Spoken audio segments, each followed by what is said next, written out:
இப்போதைய பிள்ளைகள் எல்லோரும் படித்து பெரிய உத்தியோகங்கள் கவர்மெண்ட்டு தான் ஒவ்வொரு குடும்பத்திலையும் அதை நினைக்கிறோம். பொதுவாக யாழ்ப்பாணத்தை பொறுத்தவரையில் இந்த தொழிலையும் பழகிறதுக்கு இப்போதைய இளைஞர்கள் முன்பதினம் இல்லை. அது ஒரு கவலைக்குரிய விடயம்.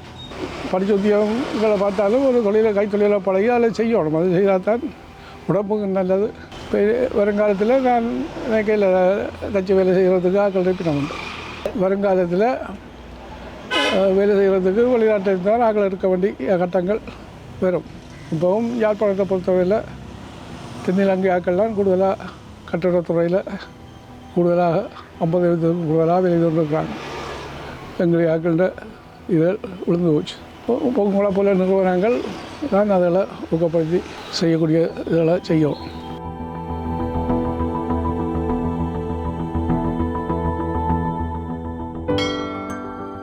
வணக்கம் உறவுகளே, எங்கட ஊர் அரியாலை கலைகளுக்கும் விளையாட்டுகளுக்கும் பிரபல்யமான ஒரு கிராமம். கலைஞர்களும் விளையாட்டு வீரர்களும் இங்கே நிறைய பேர் இருக்கிறாங்க.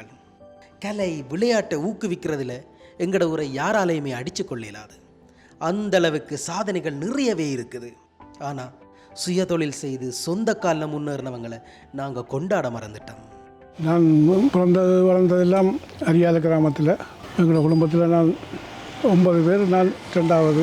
ஏழ்மையான குடும்பத்தில் பிறந்த நாங்கள் படித்து தொடர முடியலை. தொழிலில் தச்சு வேலையை விரும்பி பழகி இன்றைக்கு அளவுக்கு 4-5 பேரை வச்சு தொழில் செய்து கொண்டு. திரு செல்வநாதன் தச்சு வேலையில் சரியான பிரபல்யமான ஒரு ஆள். எங்கட ஊரில் பெரும்பாலான வீட்டு தளபாடங்களில் இவற்றை கைவண்ணம் இருக்குது. அது மட்டும் இல்லாமல் யாழ்ப்பாண பல்கலைக்கழக வேலைகள், அரச தனியார் நிறுவன வேலைகள் என்று தொடர்ச்சியாக வேலையாகத்தான் இருப்பேன். இவற்றை தச்சுப்பட்டற திருநெல்வேலி சந்தைக்கிட்டவா இருக்குது. பலத்த அனுபவம் வாய்ந்ததால் இவருக்கு தொடர்ச்சியாக வேலைகள் வந்து கொண்டே தான் இருக்கும். அது எனக்கு ஆரம்ப காலத்துலேருந்து ஒரு சின்ன வயதுலேருந்தே இந்த பள்ளிக்கூட லீவு டைமில் பக்கத்து மரக்காலையில் போய் பழகி கிளகி அப்படி அதில் எனக்கு ஒரு சுய விருப்பம். குடும்ப கஷ்டத்தால் நான் படிப்பை தொடர முடியாமல் விட்டுட்டு தொழிலையே இறங்கி அப்படியே செய்து கொண்டு வந்தது. இந்த முத்தைங்க மாசாரியன்னு சொல்லி நுட்பமான 5 வருஷம் 6 வருஷம் மேலே இதனால் வந்து ஒரு 10 வருஷம் ஹைவேஸ் டிபார்ட்மெண்ட்டில் வேலை செய்து வந்து கொஞ்சம் தொழில்கள் பொருட்களை வேலை எடுத்து செய்ய வேண்டிய காரணங்களாக அதை விட்டுட்டு சுய தொழிலையே செய்து கொண்டு இப்போ வரைக்கும் செய்து கொண்டு வரோம். திருநெல்வேலியில் ஒரு காணி கொண்டு வண்டி மரக்கால போட்டு மிகவும் நல்ல முறையில் ஓடிக்கொண்டிருக்குது.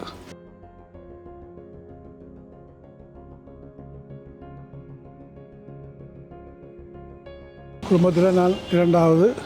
எனக்கு மூத்தவர் அண்ணர். அவர் ஹைவேஸ் டிபார்ட்மெண்ட்டில் சூப்பர்வைசராக இருந்தவர்.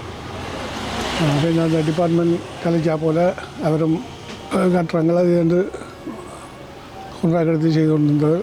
எனக்கு 4 குழந்தைகள். 4 குழந்தைகள் 4 பிள்ளைகள். 4 பிள்ளைகள்.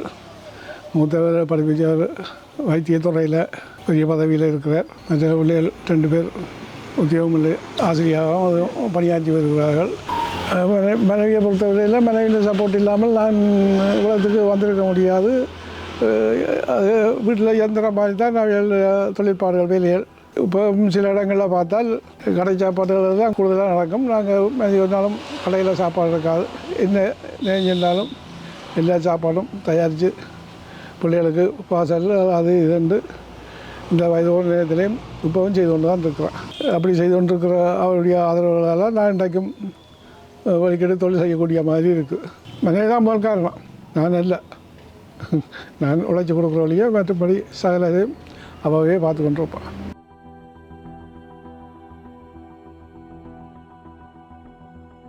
ஆரம்பங்களில் வந்து மிஷினரிகள் இயந்திர வேலைகள் ஒன்றும் நாட்டில் இல்லை. கிட்டத்தட்ட 70ஆம் ஆண்டு மட்டும் அந்த கைவேலை தான் செய்து கொண்டிருந்தோம். நாங்கள் ஒரு மரம் மட்டும் இருந்தாலும் கையால் மட்டும் சகல வேலையும் கைவேலை தான். பேருந்து மிஷினரிகள் வந்து வந்து வந்து வந்து நான் 80ஆம் ஆண்டு அளவில் என்னால் ஒரு மிஷினை எடுத்து போட்டு தொழில் செய்யக்கூடிய இருந்தது. அதுக்கு பிறகு நல்ல விளையாடுறோம் எனக்கு அப்படியே நானும் சேர்ந்து என்ற வரைக்கும் நானும் ஆக்களை வச்சு வேலை செய்திருந்தாலும் நான் ஒரு தொழிலாளியாக 8 மணித்தியாலும் வேலை செய்கிற இடத்திலே நின்று செய்து மற்றவர்களை ஊக்கப்படுத்தி வேலைகளை செய்து கொண்டு வரோம். இப்போ மரக்கூடு ஸ்தாபனம் எங்களுக்கு தேவையான மரங்களை தந்து கொண்டிருக்கிறபடியால் எங்களுக்கு மரத்தட்டுப்பாடு குறைவு. ஆனால் இப்போ கொஞ்சம் இப்போத்தைய சூழ்நிலையில் மரங்கள் கொஞ்சம் தட்டுப்பாடு. மற்றபடி தேவையான மரங்கள் மரக்கூடு தாமரத்தில் எடுக்கக்கூடிய இருக்குது. அதை எடுத்து வந்து இது ஓட்டு வெட்டி எங்களை அளவுகளுக்கு வெட்டி வேலை செய்கிறது. அப்போ கிட்டத்தட்ட 70ஆம் ஆண்டுக்கு பிறகு தான் நான் தொழில் பழகினது. கிட்டத்தட்ட 80ஆம் ஆண்டில் சொந்தமாக தொழில் செய்ய துவங்கிட்டேன். துவங்கின காலங்கள்லேருந்து இரவுல கஷ்டப்பட்டு தான் வேலை செய்து பிள்ளைகளை படிப்பிச்சது. ஆரம்பத்தில் தொழிலாளியாக தொடங்கி இன்றைக்கு முதலாளியாக சமூகத்தில் மதிப்போடு வாழ்ந்து கொண்டிருக்கிற இந்த மனுஷனுக்கு இந்த வயசுலையும் இந்த தொழிலை தொடர்ந்து செய்யணும் என்ற தேவையே இல்லை. இருந்தாலும் தான் செய்கிற தொழில் மீது கொண்ட விருப்பத்தால் தான் இந்த தொழிலை தொடர்ந்து செய்து கொண்டிருக்கிறார். இந்த கொரோனா பீரியட்டுகளால் கொஞ்சம் தொழில்கள் மடங்கி போச்சு. எனக்கும் இப்போ உடல்நிலை சரியில்லாத காரணங்களால் தொழில்களை குறைச்சி கொண்டு வந்துட்டேன். சும்மா இருந்தால் தான் வருத்தங்கள் பெரும்பாலும் கிடக்குது. அதால் நான் கொஞ்சம் நேரம் ஓடி ஆடி கையால் ஆட்டி கட்டி தொழில் செய்தால் தான் இந்த உடம்பும் சுகமாக இருக்கும். தொழில் செய்கிறதால ஒரு விதமான பாதிப்பும் இல்லை. அது கடுமையாக இப்போ முந்தின மாதிரி செய்கிறதில்ல. பொருளவுக்கு சும்மா ஏதோ செய்யக்கூடிய செய்து கொண்டு இருக்கிறேன்.